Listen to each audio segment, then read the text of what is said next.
I'm Ciel. I'm 15. I'm really cold. And today I'm going to be teaching guys on how not to pick up girls. So, 2 weekends ago, I was standing outside a Japanese bistro waiting for a taxi. So imagine it's 9 p.m., dark, I'm standing on the side of the road next to my 5'2" friend.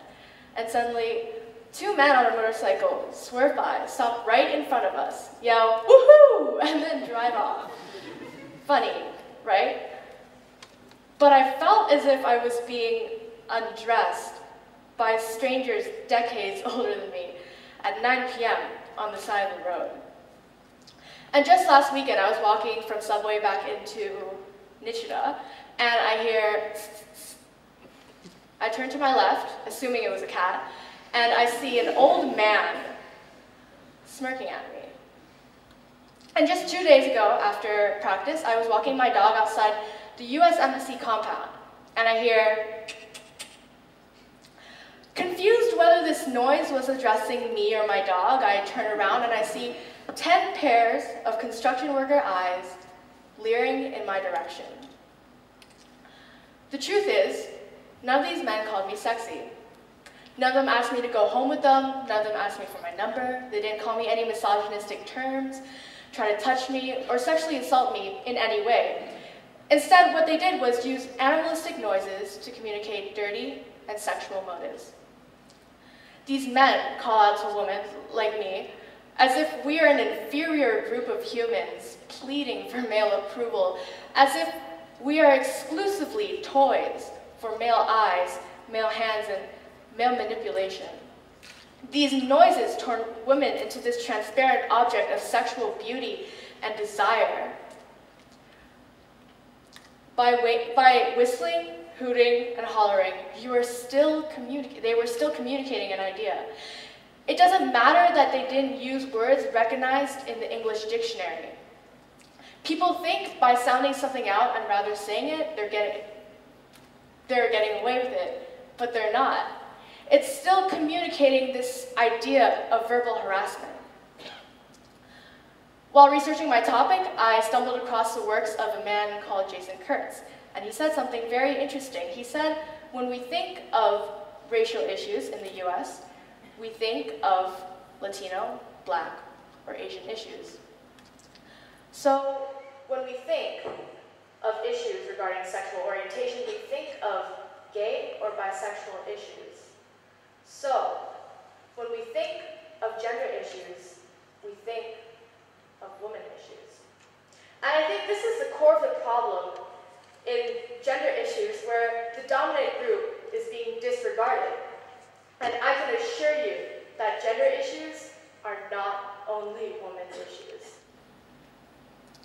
So I released a survey a couple weeks ago, and this was a survey to the high school students, and these are responses from both males and females for ages 14 to 18. When I filtered out the survey by who had ever been catcalled, you can see more than 80% of these responses were female. When I filtered out the question, do you think catcalling is a compliment, by female answers, you can see around 50% say no, catcalling isn't a compliment. The second largest cohort said sometimes if they do it in the right manner. But let's not forget that females who had been catcalled and had never been catcalled answered the survey. Keep this image in mind. These are the male answers, significantly different from the female answers. More than 50% say sometimes it's okay to catcall, but the second largest cohort said yes.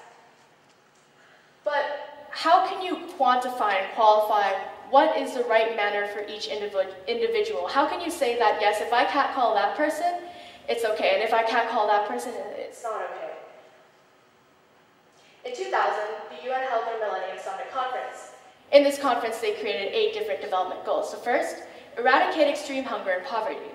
The second, achieve universal primary education. The third, promote gender equality and empower women. This came above, reducing child mortality, improving maternal health, and all these important development goals. And this is because when you empower women and promote gender equality, there are better social circumstances. But how can we do this? when even the most developed parts of our society, like ISB, can't recognize gender inequality. The goal date, 2015, the year I graduated. This is not the world that I want to grow up in.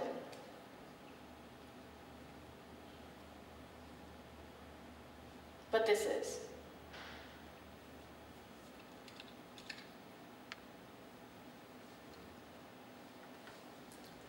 I'm 16, living in an affluent community, surrounded by intellectual and capable peers. But not even the wealthiest of places and powerful people can protect me from being exposed to some form of inequality. So tell me, what is it like for that Latina girl to commute to school every day through her slum community? What is it like for that petite Indian woman to board the bus to her night shift? And what is it like, even for my best friend, to commute to school within Bronx? So boys, if you were still wondering on how not to pick up girls, this would be it. Thank you.